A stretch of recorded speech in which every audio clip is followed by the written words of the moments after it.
Hi, this is Shayla with Whole Motherhood, and you are listening to Moms Learning with Moms. This is a channel where we just learn from each other, and there's a lot of women out there who, a lot of variety in their knowledge, and it's just a place where we can learn from each other. Today I've got Annabeth with me. She is board certified in holistic nutrition, and she's going to be able to talk to us a little bit about her journey to that, and also share with us some of her knowledge and maybe things that could help us in an area. So we're gonna turn the time over to her. And first of all, Annabeth, what is holistic nutrition? Well, just regular nutrition, people often think of it as just the food that's going straight into their mouth and what they're eating through the day. But holistic nutrition encompasses a wider variety, a wider picture. It encompasses the whole body. So anything that nourishes the body, the physical body, the mental body, the spiritual, emotional body, you can't separate those. Those are all really one body. In conventional medicine, they like to identify and parse out specific things. Oh, you've got a headache, let's talk about a headache. Oh, you've got a stomach ache, let's talk about the stomach. And in holistic nutrition, holistic medicine in general, they don't do that because what is causing the headache or the stomach ache? Is it something mental and emotional that's causing the stomach ache? So holistic is a whole broad picture. And so tell us about how you started into this education and journey for you. I grew up in a household with kind of both sides. My dad was a firefighter and an EMT, and then he became a physician's assistant. And so I had the conventional side of medicine in my home, but my mom also struggled from yearly hives that she couldn't figure out. Went to many physicians, started going to kind of alternative people because she wasn't getting any answers. So I grew up with a little bit of that as well. It was a very interesting combination. And then when I started having children, I realized, oh, I need to figure out my own path because I have these little bodies that I am taking care of now. And I need to be able to make good decisions and raise them helpfully. So I really just began by reading books, reading complementary and alternative medicine type books, how to take care of your children type books, but not the standard conventional way. And so by the time my fifth child was born, we were a pretty clean household. I had clean health and beauty products, clean household cleaning agents. We were pretty clean in the kitchen with what we ate. And then my youngest daughter was diagnosed with stage 4 cancer. And that threw me into a massive whirlwind of learning a whole lot more at an expedited pace. And so I became Abigail's nutritionist because in the world of oncology, especially pediatric oncology, there aren't a lot of nutritionists that function in that capacity with that age. I would talk to some of the dietitians at the hospital to get their take on what Abigail should be eating to get through treatment better to help out. And their answers were always very unsatisfactory for me. It was, here's a protein powder that will help her get the nutrients that she's missing out on. And I look at the ingredients and it was garbage oil and garbage sweeteners and in the first 3 ingredients. And I thought there's no way that this is going to help her body overcome cancer. So I became her nutritionist, and I would say maybe her expert, just for whatever your mother heart can do and find, trying to help your own little child. And then she passed away, and I decided to go back to school and see what I could do to help others. I didn't know if the Lord would take it in the direction of working in the oncology world. And so far he hasn't. He's taken a different direction.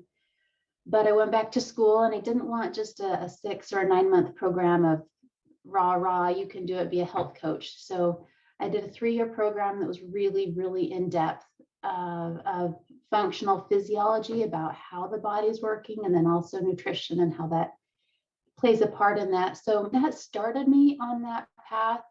And clearly, when you're on a path, it doesn't mean you've ever reached the end. It means you're on the path, and there is so much to learn that I feel like I sometimes think I'm just still in the beginning of this, but it's very exciting. And I love studying nutrition because it affects everybody's life every single day of their life. So we moved from Arizona, where we had Abigail and all of her cancer network. And after she passed away, my husband got invited to move out to East Coast. So we moved the other side of the country, and I did school, and I still had some children here living at home because I had been so very busy with Abigail emotionally and psychologically, that when we moved out here to the East Coast, the school system I wasn't really enthralled with, and I didn't want to put them in my children in the middle of the school. So we started homeschooling just for a very brief time, and it felt like a great gift that the Lord had given me to spend that time with them. And so I had children, and I wasn't really interested in pursuing working even after I graduated with my certificate. But work pursued me. And there was a friend at church that she came and she said, Annabeth, I just need help. My psychiatrist isn't helping anymore. The 3 medications that I'm on, the antipsychotic, antidepressant, they're not working. I still have massive rage and depression and anger. And so she begged me to help. So I had just recently gotten my business license and done all of the legality issues. So I had my own little side business and just started with a few people like that just pled with me, please give me some guidance and some direction. And that's how I started out. It was great, nice, small, incremental. It wasn't overwhelming. I could still be with my children. And fast forward a couple years, I got some great experience that way. And again, another opportunity fell in my lap for working for a functional chiropractic office in Fairfax. I'm still amazed and astounded that I am working there, because that's the type of facility and clinic that I would search out personally for personal help, because that's the kind of holistic area. And so I just have my one child still at home now, and she's largely independent, almost 16, and she has a job on Wednesdays and she goes to a co-op on Tuesdays. So I'm really only leaving her once a week, which I have come to terms with, that that's what the Lord is fine with me doing right now. So I work a few days a week at this chiropractic office in the nutrition department. And the type of people that are looking for help, that have not found help with their conventional doctors, are incredible to me. They're amazing people. They have been through so much and haven't found answers. So they come to places where they kind of need to invest in their own health and have some guidance in finding their own answers. So I'm very blessed to work at that healing center. So, what are these people coming to you with? Is it a lot of what you said before about the depression? Like, is it rage? Like, um, I know you said that a lot of it kind of is mental health of issues that people are coming to you with. Wide, huge, anything you can think of, they're coming. Your typical weight problems, can't lose weight. Your typical, I've got migraines, insomnia is a big one. I can't sleep. I don't know what to eat. There's so much nutritional confusion out there in the world. I won't take the time. I should have pulled it up, but there's a meme basically that says, for eating the healthiest way, make sure that you eat lots of protein. Also, don't eat protein because protein's killing you. And by the way, vegetarianism is the best thing to eat, except it's not, because then you'll be lacking in some nutrients. Make sure you're getting 8 glasses of water every day, but don't drink too much because you'll flush out your electrolytes. And it goes on with balancing the different sides back and forth. And then it says, don't exercise too much, but make sure you get daily exercise and make sure you get plenty of skin cancer causing vitamin D every day, like sunshine. But there's so much nutritional confusion that we also just get people coming in saying, I don't know what to do. And that's a fantastic reason to seek out nutrition help, because Dr. Google doesn't know you. And so's book doesn't know you personally. But when you can sit down with somebody who can hear you and your story and your individual needs, that's really the best individualized care that you can get. So some of the things that we see a lot of is pre-diabetes, people right on the border of with their hemoglobin A1C leading toward that carbohydrate inability to manage their carbohydrates, and a lot of diabetics too, which also impairs your kidneys. So we see a lot of those diabetics having some low kidney function. So then we have to be careful with the amount of proteins that they're eating and the amount of potassium, because that's harder on the kidneys. So you can get into some really crazy, intricate dancing of how do we feed you and care for you when you've got multiple factors going on. So a lot of musculoskeletal problems, of course, people coming into the chiropractic's office to get adjusted, and the chiropractors will say, well, your diet is really lacking. You need to go in and see nutrition, because if you don't have the right substrate in your body for the muscles to hold the chiropractic adjustment, the adjustments won't work as well.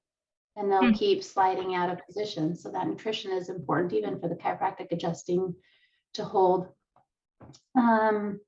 A lot of intermittent fasting people come in, they're not doing it right. That's a really big problem. You should only intermittent fast if you have really good, strong adrenals, because your adrenals are producing cortisol, which pulls stored glucose out all night long.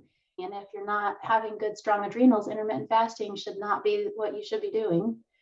A lot of hormone issues, a lot of hormone issues with estrogen dominance, especially with women that are in the age of 40 to 50s, when the body is starting to shift and the ovary production is starting to shut down just a little bit and the adrenals are picking the slack up again. We explore that adrenal strength, and if it has the capability, if you've stressed your body so much, if you have a high stress lifestyle, then as your adrenals pick up the slack for your hormone production, you're going to end up in a little bit of hormone trouble. We see a lot of osteopenia, osteoporosis, women needing to have stronger help with building strong bones because they've had a recent bone scan and seen, oh, we've got some issues there. A lot of fatigue, a lot of people struggling with COVID and COVID byproducts, shall I say, of different COVID treatments that have been given. Cancer, we even have cancer patients coming in, and I'll tell you that's an overwhelming but humbling position to be sitting there speaking with somebody that has cancer, and they're asking for my guidance, and I'm pulling back all the information that I did with Abigail of, all right, this is the basis of cancer, and this is the basis of nutrition, and this is how we can help your body. So many different health things. But the hormone one is real interesting, Shayla, because hormones are always stronger than diet, always. So if your hormones are slightly interrupted or messed up, then it won't matter what diet you're doing. It won't matter how much intermittent fasting you're doing. It won't matter if you're paleo. It won't matter if you're vegan or keto. Hormones are stronger. So you need to get a look at what your hormones are doing. See if your liver is processing them out. Your phase 1 and phase 2 are working really well. So it's really important to test those, have those tests. It seems like a lot of people are struggling with the hormone issues. That seems to be a big deal right now, that people know that their hormones are imbalanced. You can get some blood work done, but blood is a really poor indicator of hormones because it's just not the best way. Then saliva is another tool that you can use for testing hormones, but the gold standard, the best, is a dried urine hormone. So there are a couple companies that do that. You typically need to have a practitioner, though, that has signed up with an account with the laboratory, and then you just dip a dried paper 4 or 5 times in your urine and let it dry and send it off, and they can give you the metabolites of all of that. And it's very beneficial, especially, I would used to think that it would be the older women as they're entering the perimenopause, which is about 10 years prior to the day of 12 months of no menses. But younger and younger girls now are having issues with hormone issues, PCOS or migraines or the dysmenorrhea, just having menses that are irregular, heavy, clotty, things like that. So for whatever reason, there's a lot of trouble in hormone land. So knowing where you stand with that is really valuable. Thank you. I had no idea that the blood tests wouldn't do as well as a urine test. That's really interesting. So, with all of these different problems that people are facing or the issues, are there like general things that people can do to help be more holistic, have these benefits? Absolutely. Absolutely. I was listening to Dr. Beth O'Hara on a webinar recently, and she said, it is amazing how many healthy people that know a lot about health and they don't drink enough water. And there's another doctor who said we are a nation of cleaner outer bodies than inner bodies. We just simply do not drink enough water at the right time and the right kind of water. It's not rocket science. Basically, you should drink about half your body weight in ounces. The 8-ounce glasses is kind of old school because a 6'2" man is going to be different than a 5'1" woman. So take your body weight, cut it, half of it. If you weigh 150, then you're going to drink 75 ounces, with the cap being at 100 ounces. If you're over 200 pounds, you don't need to keep doing half your body weight. Drink not with your meals. That impairs your digestion, dilutes your digestive capacity. You don't want to do that. Drink first thing in the morning, drink in between your meals, cut it off around 5 p.m. before 3 to 4 hours before bed so that you're not up all night urinating. But that water is crucial for just basic metabolic functioning. If you're dehydrated, your blood's going to be thick and sluggish. You're not going to detoxify as well. Hormones aren't going to be produced as well. All your organs aren't going to work as well. Your brain's not going to work as well. It's hard on the heart to pump thick, sluggish blood. So absolutely the number one thing be water. Have water with you all the time, and get it in. It's not incredibly difficult. Like a dry sponge, if your body isn't well hydrated and you stick that dry sponge under a water faucet, the water can just run right off of it. So it takes some time for the tissues to learn how to absorb water. So, if you're drinking nothing and then tomorrow you drink 2 quarts, yeah, you're going to be in the bathroom all day. But start slow and build up. Throw some lemon in there every once in a while. It's very tonifying and nourishing for the liver, helps you build better bile. So water would be definitely the first thing. Annabeth, before we go on, why is it with the meals? I've never heard that before. Why is it to not drink water with the meals? When it's time to eat food, your brain starts saying, all right, time to start preparing the gut. So that's kind of your first phase of digestion. It's called cephalic phase digestive response. And experts say that accounts for about 30% of your digestion, is the brain kicking into gear, alerting the rest of the digestion to start preparing and getting the hormones ready. So when you begin eating, the first phase of digestion is the brain. Second is your mouth, and that mastication. We need to be chewing. That's another thing that absolutely everybody could work on, is slow down, chew better. 20 to 30 bites every single meal. Put your fork down in between the bites so you're not ready to shovel in the next one. So then when that gets to the stomach, it's called chyme, this stuff down in your stomach that's been hopefully chewed up well. And your stomach's going to produce a bunch of hydrochloric acid to start breaking down the proteins and some other products as well. That substance needs to be highly acidic, because as that chyme is then squirt into the small intestines little by little, the small intestines are highly alkaline. And in the presence of highly acidic chyme, it stimulates the pancreas to now produce a bunch of sodium bicarbonate and your digestive enzymes that now take on the rest of the whole digestive process with breaking down and absorbing in your 22 feet of intestines. If that chyme isn't highly acidified, the pancreas doesn't get the strong message of pumping out adequate digestive juices. So when you drink a lot of water with your meals, you're diluting the acidity level of your chyme, and then the message doesn't get the rest of the message. So it's really just a digestive juice issue of diluting that with too much water. But a lot of people are dehydrated, and so they don't get the message that they're thirsty until they're actually sitting down for a meal. All right, yeah, that's really interesting. I'm gonna have to think about how to incorporate that because I must be doing that. I'm just so thirsty during the meals. I just not must be drinking enough before and after. So that's interesting. Yeah. Okay. Yeah. Generally, up to about drink up to about 30 minutes before you eat, and then start drinking again about an hour after you've eaten.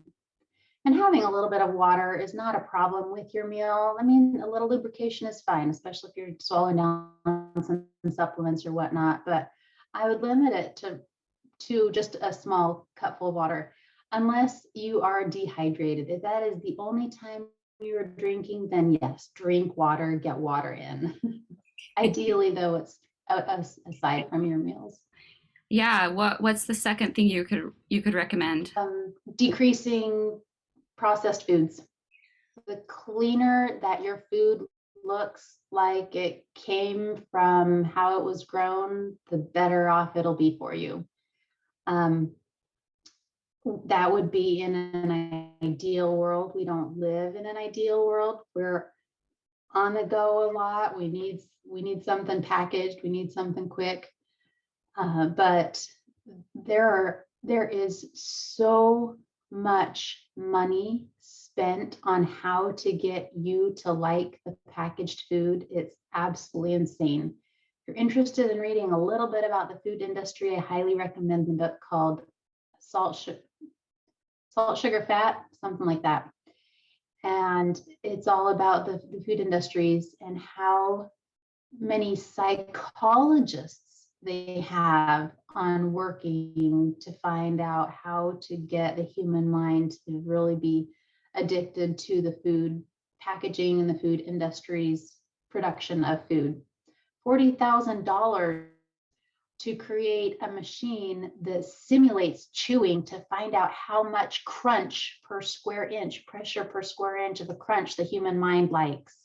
I mean, it's crazy, the psychology research of food that these big companies go into. So just decreasing your packaged food as much, decreasing your refined sugars as much as possible. People think brown sugar is a great alternative to white sugar and that it's healthier. Brown sugar is just white sugar colored with a little molasses, still a lot of white sugar.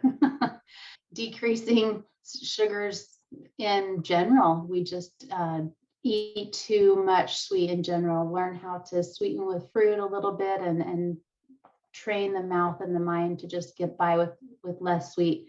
Increase vegetables, cooked, raw, doesn't matter. Have them be snacks. Feed kids on the little frozen carrots and peas and corn. Kids will eat what is often presented to them. It can take some time to change, but increasing vegetables, I mean, those are just standard run of the mill, get better sleep type thing. The body is repairing and rebuilding during sleep. So sleep is not an expendable commodity. We need to be treating it more valuable, getting 8 hours, if at all possible, 9, for the body to repair and rebuild for better health. Awesome. So, kind of in a nutshell, get your water, decrease the processed food, and get sleep. Yeah, and increase your vegetable intake for sure. It's amazing to me, Shayla, how many people are so addicted is not the right word, but very, very invested in their exercise regimens. They know how good that is. They've heard it enough, and it gives them a high if they go out and run or exercise or go to the gym. And there are so many people that exercise really well, which is fantastic, but that's part two. And if you aren't feeding your body well, part one, part two is going to bite you. If you are demanding your body produce a lot of energy without giving it the right substrate and building blocks with part one, eventually your systems are going to say, I don't like this. It's going to harm your adrenal system. Your thyroid's not going to like it. And you'll end up having some issues because you've been demanding so much of your stress response, your physical stress systems, without nourishing them, that you need to nourish them first. You can't out exercise a poor diet. None of this, I'm going to go run 2 miles and then go have my XYZ fast food, or yep, I made sure to run 3 miles today so I can go out and indulge with the group tonight or whatnot. That's kind of a disordered thinking pattern when it comes to health, that we can exercise and then abuse our bodies with the nutrition that we put in, and that's very harmful. Wow, that's excellent. I think that hits it on the spot right there of what comes first and then what should come second, because it's all part of our health. But I can see that we've got to feed us right before we can expend all that energy. Another thing that is not really, it's not really talked about consistently in the nutrition world, but it's really, really important, and that is the timing of food. Your body is a fantastic machine. I am just astounded at the wisdom and the resiliency of a body, and that we can go many, many hours without eating, and that it can still pull substances and create energy for us. But if we really understood, if we wanted ideal and optimal energy, we would be putting fuel in frequently and consistently. Timing is really, really important. I kind of have a big beef to pick with intermittent fasting because it needs to be done better. People just think, oh, I need to get my food in a 7-hour window or a 6-hour window. But what they're not understanding is it is not intermittent starvation. You're supposed to still be getting all the calories that you're supposed to get in your full day into that window. People aren't doing that. So they're getting into calorie deprivation. Aside from intermittent fasting, we really should be eating within an hour or two after waking up. And then you really should be having some type of food about every 2.5 to 3 hours. Have your meals, have a small snack in between, because it provides enough fuel for the body to keep going. And this whole thing about don't eat dinner, don't eat anything after dinner, that's really, really iffy information now, based on the amount of stress that people are going through. If you're a high stress person, if you're not eating well or sleeping well, you may very well need a snack an hour or two before bed to help your adrenals have something to go on. It's worth experimenting. I'm gonna have to think of the right word to find out what works better for you. Kind of different combinations, different times. Yeah. Okay. Annabeth, this is great. Is there anything else that you could add to the end here of anything else that would be helpful for others to know? Your mental mindset is huge when it comes to how you're feeling. That which we focus on grows. If you're constantly worried about weight and you're focusing on weight and I need to lose weight, or you're constantly focused on an illness, that manifests itself in your life. So being really mindful of thinking on purpose and thinking of health, giving your body thanks for all the good that it does for you, telling your heart how grateful you are that your heart has pumped every single day of your life, hasn't taken a break yet. Things like that are really, really powerful. The power of positive messaging to your system is really, really powerful. Giving yourself grace when you make poor choices, not beating yourself up. There is so much food guilt out there. It's very harmful. Again, it goes along with the messaging that you're giving yourself. So if you're going to indulge or make a poorer choice, choose it. Tell yourself, I'm willingly choosing this, and then let go of any of the guilt, so that you can be more of the one in charge instead of just letting cravings or driving factors beyond you be the one in charge. There are so many things inside of our bodies, messages the chemicals are giving us that are driving some of our cravings that we don't understand. It's way beyond willpower sometimes. And when we're fighting that, and then we beat ourselves up thinking it's all me and I'm bad, I did this bad thing, it's just really unhelpful. So being graceful with yourself and allowing some grace. Clean diet, getting in the water, reducing stress. Stress is a major source of system dysfunction. And stress is not going away in 2022, 2023. I don't think it's going away in any future year. So learning how to bring in proper coping mechanisms with stress, learning how to bridge the gap. Deep breathing is phenomenal to take you from a sympathetic, constant fight or flight or flee system and cross the bridge into parasympathetic. Your lungs are automatic, so they're part of that autonomic nervous system, but they're one of the few organs that you actually can control. So taking the break to physically control them and bring your breathing into a slower, methodical breathing rate can bridge that gap, put you into parasympathetic, even if it's just temporary, and help bring down your stress response. That's very, very powerful. And then gratitude and for the body, its resiliency, its ability to rebound and renew and regenerate. Every single cell is trying to survive and live and repair. We are geared for health, and that is miraculous, and it deserves daily gratitude, as little sabotage as possible that we do to ourselves. So in a nutshell, just being really grateful for the miraculous body that you have and treating it each day a little bit more appropriately. Oh, I love that. I love that. Are there resources that people could turn to if they need more help?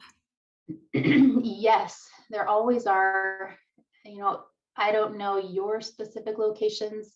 I don't even know the locations 60 minutes away from me. You kind of find your own little groove, but internet can be your friend, and research any type of wellness center. If you look up wellness centers, then you're more likely to find more of a nutritionist style rather than a dietitian. Dietitians will do really, really good at telling you your macronutrients and what percent of carbs you should be eating, but they don't really have a holistic viewpoint with nutrition. So looking up wellness centers and then calling and just asking around and speaking with the nutritionist before you go in and meeting. I also think it's fantastic for people to read books. Michael Murray is a fantastic author. He's well researched. He's been in this for decades. I love every single book I've ever read by Dr. Michael Murray. Dr. Elizabeth Lipsky has some fantastic books that are about digestive health and how it starts in your gut. Our food from front to end is so important. And if we have a damaged gut in some form or fashion, our cells are going to feel it. So anything about reading about digestive health is really important. I would encourage people to be really careful when you get into doctors that have a real specific take on avoid this kind of food or avoid this kind of food or avoid this food because it has X, Y, and Z in it. They may have some great information, but it might not be ideal for you. So I think it's better to start reading on a wider scale of just how the body is and general nutrition philosophies before you get into those specifics. And I can put some links in the notes below for people to click onto. I think that's a great thing to recommend is just a list of good books, just a few that you recommend. Sure. Actually, I love that. Just reading up and becoming educated on how the digestive works and get some more information on how things process Yeah. through your body. Annabeth, thank you so much. I've actually loved this. It's hard to come by good information, and like you said, there's so much out there on nutrition right now, and it's confusing. It's really confusing. Yeah. So I Yeah. really It appreciate. definitely is. Yeah. Thank you. It's been an honor. Thanks for having me on. And I wish all your listeners the best as they pursue their own individual journeys on finding what's best for them personally. Awesome.